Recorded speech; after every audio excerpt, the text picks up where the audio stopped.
All right, it opens up this weekend. First shows are O'Donnell. Yeah, we're talking about Kreepy Hollow. Kreepy Hollow, that's right. This came from where? This is something you wrote, right? Yes. Well, Brasilia R. Creep with a K. He wrote it, the book, the music, the lyrics, but it's based on Washington Irving's classic short story, The Legend of Sleepy Hollow. Now, how does this come to mind? I mean, you take something, you think, hey, I want to write something about that, and then add your twist to it. How does that come? Well, you know, what it is actually is that the theater itself has sort of, an idea of what it wants to stick to. So classic literature, fairy tales, folklore, that sort of thing. And I have to be honest, I love period. So, and I love a particular type of period, sort of that Gothic Victorian period. So, you know, anything that Dickens has done or anything, you know, Washington Irving's, well, it's colonial.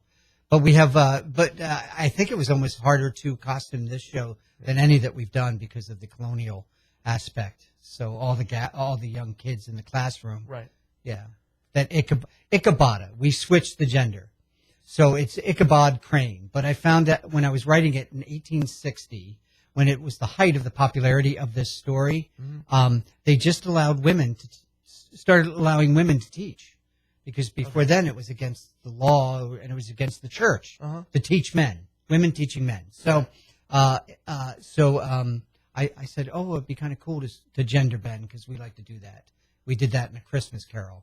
Okay. We had Tiny Tina instead of Tiny Tim, and it worked out great. But now you've got challenges every single show you do because you're bringing back some of the cast from other shows, but you're turning over new people, and a lot of these people you're bringing in are younger, and a lot of them have never been anything, no stage experience, no acting experience, so it's got to be tough to train on that end as well. Well, what we do is we actually have some of the kids that have done like 3-4 shows. They sort of then mentor the younger kids. But we go through a whole training program before they even start rehearsal. Upstage, downstage, stage right, stage left, that type of thing. So they don't know that stuff. No, they don't know any of it. And then so we give them a glossary, a language, and then since it is St. John's Conservatory Theater. So the conservatory part will be starting shortly, and we'll actually be teaching levels 1, 2, 3, and on in acting, monologue, scene study, comedy, improvisation, and voice. Angela Dwyer will be in that regard. So we're going to be doing music, composition, and stagecraft because our designer, Stephen, is quite Stephen Chambers is quite talented and has things in museums and such. So, our sets and our props are just this one. He made a fireplace that lights and does things, and then it has a piece on it that you can actually pull off, and so we can use it in different shows. Anyway, we're just so lucky. We have an incredibly talented. And this is all local, all done local, all performed local. Yeah. This is and you're doing how many a year now? 3 or 4? We do 4 a year, every season. Okay. So we have the spring, summer, fall, winter shows. Right. So for example, the end of this season is Kreepy Hollow, and then fall show, and then our Christmas show we're actually bringing back A Christmas Carol. Okay. Because it was sold out. It just people went crazy over it. So I'm going to add some new songs to it. I'm going to expand some of the characters, and the sets and costumes will be even more extravagant than they were. And then starting next year, we do the new variety show again, which is a radio show. And this time it's the 50s. Okay. So it'll be in the 50s, and we'll do all the greatest hits of the 50s. And then the show after that is called Twist. And that's our summer show, and that's Oliver Twist. So that's Dickens again. So it's all original book, music, and lyrics comedy. And then we're going to be doing the Christmas show again. But I'm not sure if I'm going to bring back A Christmas Carol, or I was thinking of doing a musical adaptation of The Little Match Girl. Okay. Things like that. But eventually we're going to put all the shows into repertoire.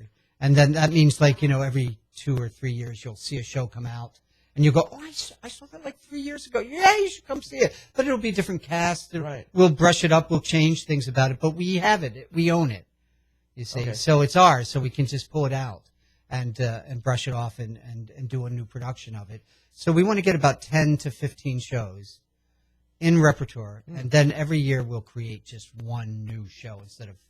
Right now we're creating 4 shows a year, brand new, book, music, lyrics. Right, which is an undertaking in itself. It is. Yeah. Ryan C. McNally, 17 years old, 16 when he started, takes the score that I write, and Angela Dwyer transposes, and then he takes that and he takes it into his studio, and then he arranges it, and then he orchestrates it, and so the kids and all the actors sing karaoke style as if it were a full orchestra, and we have quadraphonic sound and everything. So it's like it's really quite remarkable. Full overture and incidental music all between, and then this is the first show he's actually going to be there live, so that he can fill in all the places. So it's like a film, scenes with underscore and so forth. But an amazing amount of music. One of the songs that we do called A Horseman is 9 minutes long, and it has a scene and 2 monologues in it, and sung too, and choral pieces, and never stops, so we can't make a mistake for 9 minutes. I mean, I guess you could, but but you can't stop. Right, That's what right, I'm saying. right. It's all pre-recorded, so.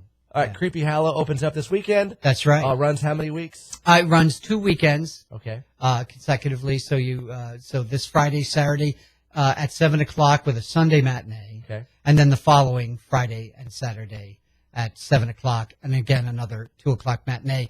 Tickets are going pretty crazy. It's 15 at the door. Right. But 10 in advance at brownpapertickets.com.